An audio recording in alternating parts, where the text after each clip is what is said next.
Hi friends! Welcome back to my channel. Thank you so much for joining me today. If you're new here, hi and welcome. Thank you for joining us. I'm so excited for today's video because I'm going to be sharing with you all the tips and tricks to start a bullet journal for beginners. I'm also super excited because in today's video, I'm going to be sharing my brand new undated pre-drawn planner with you guys. This planner has 200 pages of thick paper, and it has 12 monthly themes already drawn out and set up for you. So in this video, I'm going to be showing you how to get started and set up a bullet journal using this planner as a template.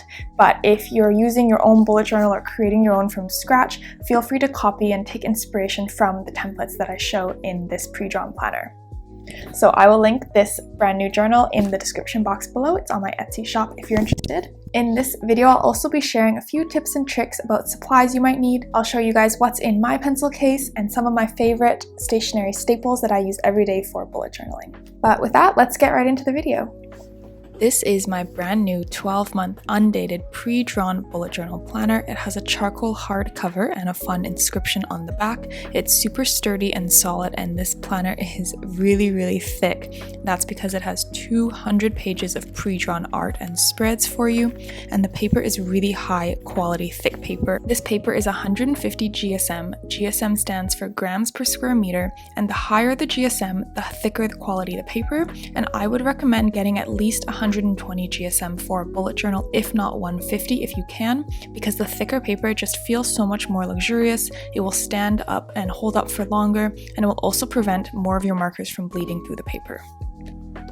Let's flip through a little bit of this planner so you guys can get an idea. There's this opening introductory spread, and then it moves on to goals and reflections page for you to set up the year, as well as this brain dump page for any notes you might want to add before it jumps right into the monthly themes.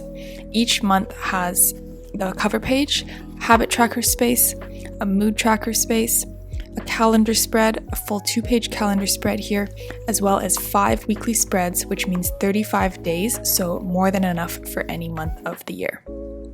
I'm going to get into how to set all of this up in a little bit, but let's quickly look at the different themes I have. There's 12 fun themes here. They're all undated, so you can pick whichever month you want to assign to which theme. There's a space in each cover page for you to write the name of the month, and all of these months are super fun. There's some kind of seasonal ones, some that are not seasonal specific, but they're all super cute and super fun. So yeah, I hope you guys really love playing around with these and setting these up.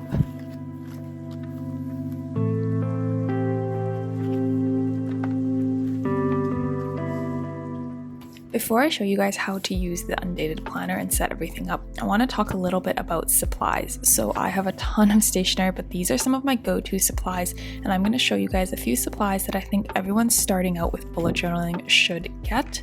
So first things first, everyone needs a good black pen. There's a bunch of different options and a variety, but these Ohuhu black fine liners are a really good budget option. They come in a pack of I think 6 or 8 in different thicknesses. It's a really nice black color, easy to use. Another option is this Bullet Journal Classic. This is the Pigma Micron pen.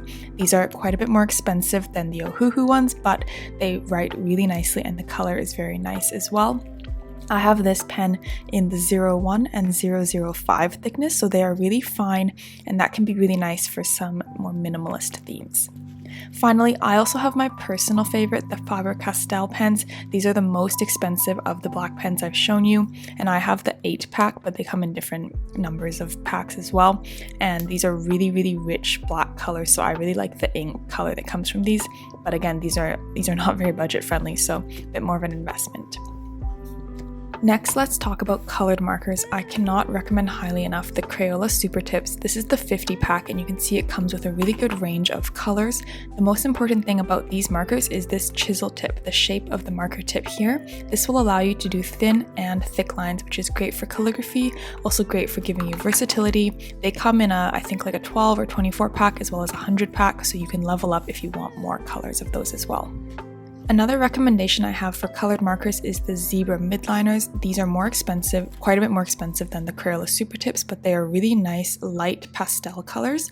They are dual tip, so there's a brush tip on one end and then there's a finer kind of just pen tip on the other end. And these are really nice for highlighting or coloring in the background of your journal, but again, a little bit more expensive and more of an investment than the Crayola Super Tips. Those markers are more than enough, but if you're looking to supplement a little bit and level up a little bit, I would recommend getting some neutral color tones as well. You can find them in the zebra mod liners as well, or you can also find a Crayola version, which are very budget friendly as well. I really love this Colors of the World set. These are kind of fat chisel tip markers, but they come in a range of skin tones, and they are perfect for soft brown tones or background shading as well in your journal. And now let's set up a theme in this undated journal. So if you're using your own journal, you would have already drawn all the doodles and set this up already, but I'm going to show it to you with the doodles already done here. For this theme, I'm going to be setting it up for February, which is coming up around the corner, and for the seashells theme, I'm going to apply this neutral brown tone to the shells. Seashells might seem like an odd choice for February. I live in the northern hemisphere, so February is still winter for me. But someone on one of my channels once raised such a good point asking me if I had an undated planner because they lived in the southern hemisphere where February is summer. And so there is absolutely no right or wrong for how you want to assign these themes. It is totally whatever works for you and whatever you're in the mood for that month. So I thought, why not? Let's make a February summer seashells theme here. So I'm using those Colors of the World markers in those neutral brown tones and coloring everything in.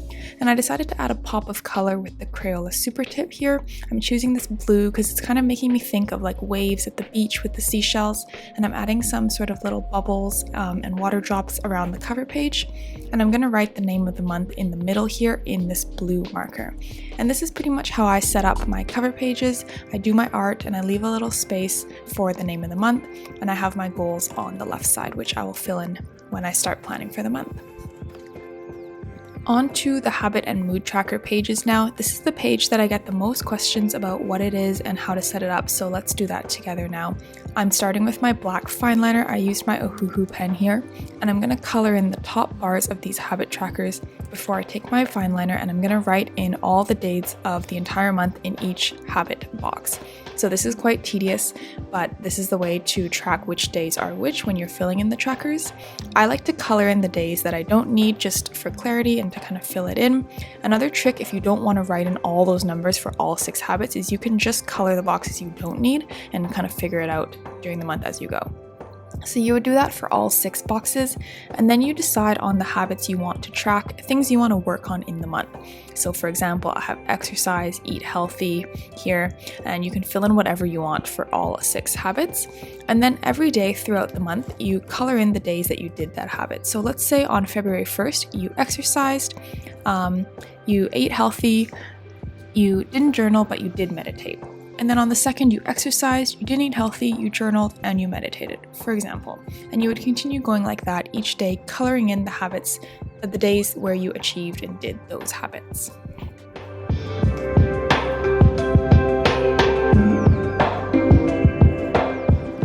For the mood tracker, it's kind of a similar concept. You color in the days that correspond to which mood.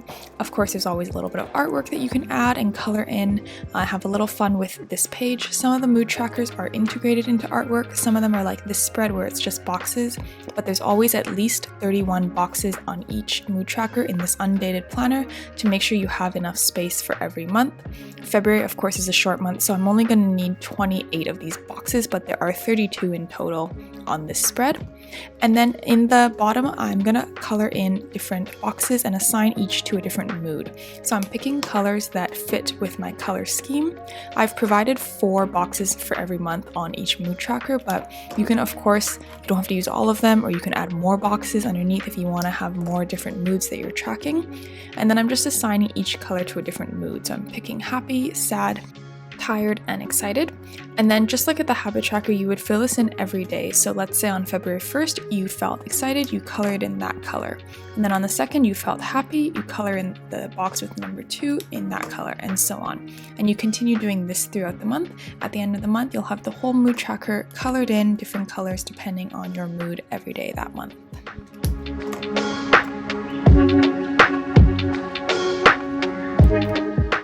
This planner is based on months and months of hard work and taking inspiration from my previous bullet journal themes. It means so much to me, and the 2025 version sold out insanely quickly last year. It was amazing and unreal to see all of your support, and it was so popular. It meant so much to me. So thank you guys so much for all your support. This undated version is really similar, has all the same artwork, it's great quality, and I think it's a great template for anyone who's starting out or wants a little bit of a head start or like a boost to get started with their bullet journal. Let's move on to the next page now, which is the calendar spread. Every month in this pre-drawn journal has a full 2-page calendar spread. I like to start by coloring in the top bar to add a little pop of color in a color that matches my color scheme and design scheme for that theme. And then you write the days of the week in the top bar. I'm being a bit lazy and just writing the first letter, but you can of course write out the full name of the day. This is great flexibility because some people like to start the week on a Monday, I like to start on a Sunday, so you can do it however you want. And then you just need to fill in the numbers for the days of the month. There are 35 boxes in each calendar, so there's enough for every month, but depending on which day the month starts on, you may need to get a bit creative and kind of share days. For example, if February had a couple more days, we would have run out of boxes, so you may need to share that first Saturday with the second week. But there are 35 boxes in each calendar, so you should have enough space for almost all of the months. And then over here, I like to write the name of the month, again using a brown that matches my theme. And you can see I shaded in that checkered plaid pattern in my really light neutral tone, the boxes that I don't use, just to fill everything in a little bit.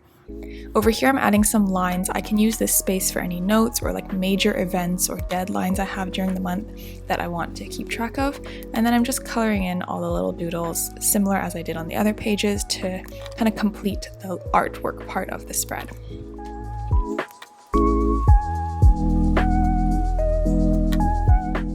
Now let's move on to set up the weekly spreads, which is the final part of the monthly setup in this journal. So for February, you can see that the month started on a Saturday, and that means that I will only actually need one of the boxes on the first week.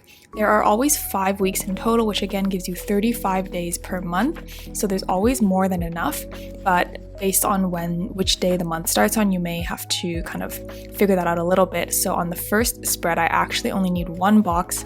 So I'm just gonna ignore the other boxes. I can use them for notes or whatever else, but I'm just gonna write 1 and Saturday here, since that's the first day of the month.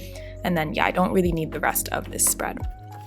Then I'm gonna go on to the next spread and just write in the date, so number 2 and Sunday, and so on and so forth, and fill in this weekly spread.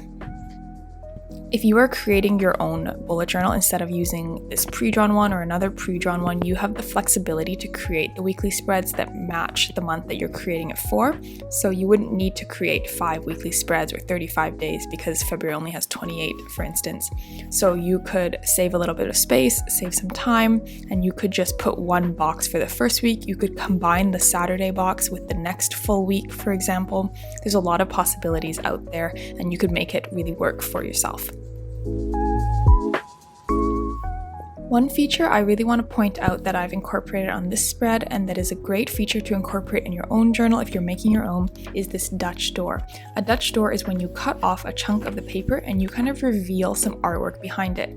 So all you have to do is cut off the side of your paper and it reveals the artwork behind it, so the seashells behind. And this way, the 2 weekly spreads kind of share art on the left and right. This is also a great hack to save yourself time. You have less things to draw because you cut off some of the paper. And yeah, that's it for the weekly spread setup. I would just finish off writing all the days and dates in the boxes for the weeks, and then throughout the month as we go, I would color in each weekly spread's art, fill that all in and tie it all together. But yeah, this is what a monthly setup looks like with all the trackers, calendars, and weekly spreads all set up. Thank you so much for joining me. I hope you found this video helpful. Please leave any questions in the comments below, and I'll see you guys next time. Bye, friends!